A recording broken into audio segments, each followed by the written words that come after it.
आज की pitch batting के लिए काफी स्लो थी, लेकिन इतनी भी स्लो नहीं थी जितना स्लो मोहम्मद रिजवान खेला है। जब एक बंदा 50 या 60 बालें खेल लेता है तो फिर वो पिच के ऊपर जो है वो सेट हो जाता है, फिर उसको तेज खेलना चाहिए बजाय आउट होने के। खुशदिल शाह, जिसको पता नहीं वो डॉन ब्रैडमैन और मैक्सवेल बनाकर टीम में वापस लाया गया था, और इसको एक ऐसी शक्ल देकर वापस लाया गया था कि शायद यह पाकिस्तान का सबसे बेस्ट फिनिशर साबित होगा। यह पाकिस्तान के लिए शायद अफरीदी वाला रोल अदा करेगा, लेकिन उससे अच्छी बैटिंग जो है वो आज नसीम शाह ने की है। फहीम अशरफ, जिसके बिना बगैर किसी परफॉर्मेंस के, ना उसकी डोमेस्टिक में कोई परफॉर्मेंस थी, ना टेस्ट क्रिकेट में परफॉर्मेंस थी, सिवाय बीपीएल के 2-3 मैचेस के परफॉर्मेंस की बिना पर उसको टीम में सिलेक्ट किया गया, वो भी कोई खास परफॉर्मेंस नहीं दे सका। ओवरऑल पाकिस्तान की आज जो बैटिंग है उसने काफी मायूस किया है। पाकिस्तान की बैटिंग एक दिन तो बड़ी अच्छी परफॉर्मेंस करती है, लेकिन अगले ही मैच में जो है वो इंतहाई मायूस कर देती है। आज के मैच में जहां पर बाबर आजम ने एक अच्छा स्टार्ट लिया, बाबर आजम को अपने उन 29 रनों को कम अज कम हाफ सेंचुरी में कन्वर्ट करना चाहिए था, लेकिन बाबर आजम नहीं कर सका। बाबर आजम खुद भी काफी मायूस हो गया था, और बाबर आजम खुद भी अब थक चुका है अपनी नाकामियों की वजह से। और इंशाल्लाह बाबर आजम जो है वो एक बड़ा कमबैक करेगा और एक यादगार कमबैक करेगा। वो एक बड़ा खिलाड़ी है और उससे बड़े कमबैक की तवक्को की जा रही है, और इंशाल्लाह इसी चैंपियन ट्रॉफी के अंदर ही वो अपना कमबैक करेगा। उसके बाद अगर सऊद शकील की बात करें तो मुझे नहीं समझ आती कि सऊद शकील को किस बिना के ऊपर टीम में सिलेक्ट किया गया था। सऊद शकील को सबसे पहले तो ये शक्ल देकर सिलेक्ट किया गया था कि ये ओपनिंग करेगा, लेकिन उससे ओपनिंग भी नहीं करवाई जा रही, उसको वन डाउन में खिलाया जा रहा है। और वन डाउन के अंदर फिर उसको उसको सिलेक्ट करने का दूसरा रीजन ये था कि ये स्पिन को बहुत अच्छा खेल लेता है, टेस्ट के अंदर इसकी 110 की एवरेज है। और भाई साहब को ब्रेसवेल की बॉल समझ ही नहीं आई। ब्रेसवेल जो कि है न्यूजीलैंड के एक ऑलराउंडर स्पिन बॉलर है, वो परमानेंट स्पिनर नहीं है, वो एक ऑलराउंडर स्पिन बॉलर है। इवन कि अगर जो है सऊद शकील है, अगर उसके सामने जब आदिल रशीद या इंडिया के जो वरुण चक्रवर्ती है, कुलदीप यादव है, जब वो स्पिनर सामने आएंगे तो फिर तो मुझे मुझे लगता है कि शायद सऊद शकील क्रीज के ऊपर 1-2 बाल भी ना खेल सके, 1-2 ओवर भी ना खेल सके।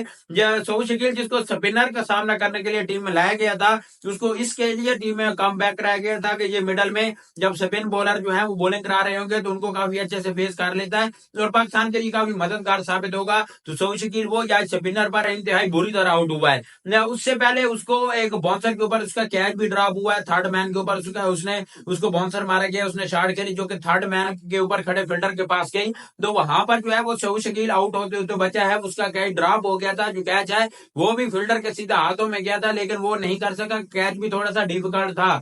लेकिन उसके बावजूद जो सऊद शकील है वो अपने चांस को जस्टिफाई नहीं कर सका, अपने चांस को एक बड़ी इनिंग में कन्वर्ट नहीं कर सका, और फिर उसने मायूस किया, और फिर वो भी मायूस भी स्पिन बॉलर के ऊपर किया। उसके बाद अगर सलमान अली आगा और मोहम्मद रिजवान की बात करें तो 63 रन के ऊपर 3 विकेट गिर चुके थे।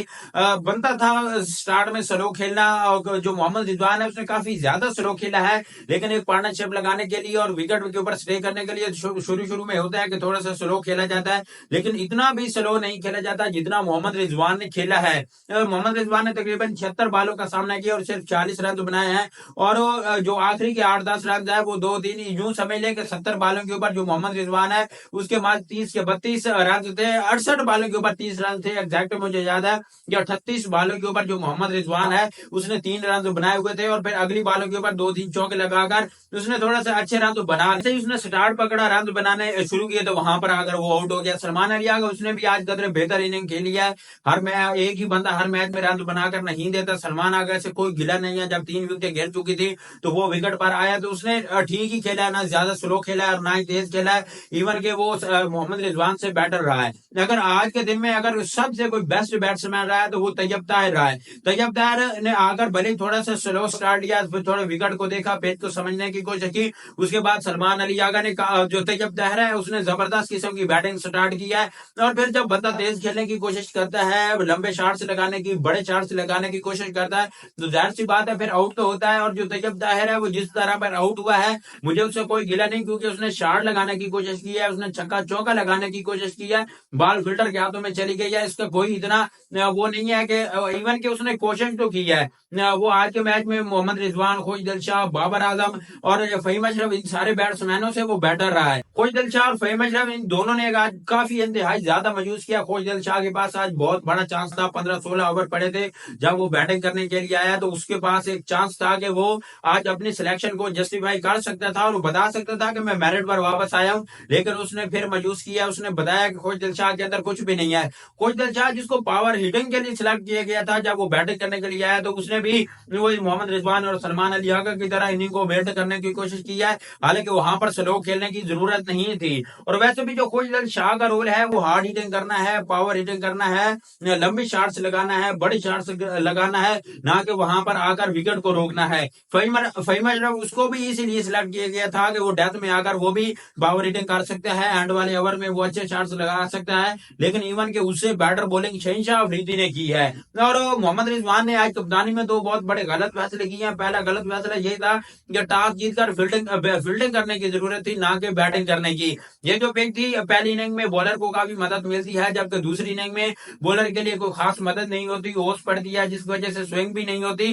और जो बैट्समैन है उनके लिए बॉलर को खेलना काफी आसान होता है। लेकिन उसके बावजूद मोहम्मद रिजवान ने जो है वो बैटिंग करने का फैसला किया। और दूसरी गलती ये थी कि नसीम शाह, जिसने हमेशा अपने आप को बैटिंग के अंदर साबित किया है और वो हमेशा पाकिस्तान के लिए क्रूशल मोमेंट के ऊपर रन बनाता है, पाकिस्तान के लिए हमेशा वो वहां पर रन बनाता हुआ नजर आया है जहां रन की जरूरत होती है। लेकिन उसके बावजूद उसने शहनशाह अफरीदी को पहले भेज दिया, जो कि शहनशाह अफरीदी अपने आप को ऑलराउंडर तो मानता है, लेकिन पाकिस्तान क्रिकेट टीम में उसने कभी भी ऑलराउंडर वाली परफॉर्मेंस नहीं दिखाई। उसने आज तक कभी भी ऐसी परफॉर्मेंस नहीं दी जिसको देखकर लगे कि हाँ ये ऑलराउंडर है या थोड़ी बहुत बैटिंग कर सकता है। इवन के नसीम शाह कई मरतबा ये प्रूव भी कर चुका है, लेकिन उसके बावजूद शहनशाह को पहले भेजा गया है। अब 243 रन का टारगेट है। अब देखते हैं कि पाकिस्तान के बॉलर कैसी परफॉर्मेंस देते हैं। उनके बॉलर ने काफी जबरदस्त परफॉर्मेंस दिखाई है। जो रूरोक उनका बॉलर था जिसने फखर जमान को आउट किया है, वो ऐसी बॉलिंग कर रहा था कि यकीन करें हम पाकिस्तानी बॉलरों से एक्सपेक्ट भी नहीं कर सकते कि वो ऐसी बॉलिंग करेंगे। तो उसको प्रॉपर बाउंस मिल रहा था, प्रॉपर स्विंग हो रही थी, प्रॉपर सीम हो रही थी। देखना, लेकिन जब पाकिस्तानी बॉलर आएंगे तो ना इनकी स्विंग होगी ना सीम होगी, और ऐसा लगेगा कि इनके अंदर तो कुछ है ही नहीं। इवन के उनके जो स्पिन बॉलर है उन्होंने आज काफी ज्यादा और काफी जबरदस्त किस्म की बॉलिंग की है। हमारे पास सिर्फ एक ही स्पिन बॉलर है, इब्रार अहमद। देखते हैं वो भी आज ब्रैसवेल और मिचेल स्नेडर जैसी बॉलिंग कर सकता है या नहीं, अब मैच के अंदर ही पता चलेगा।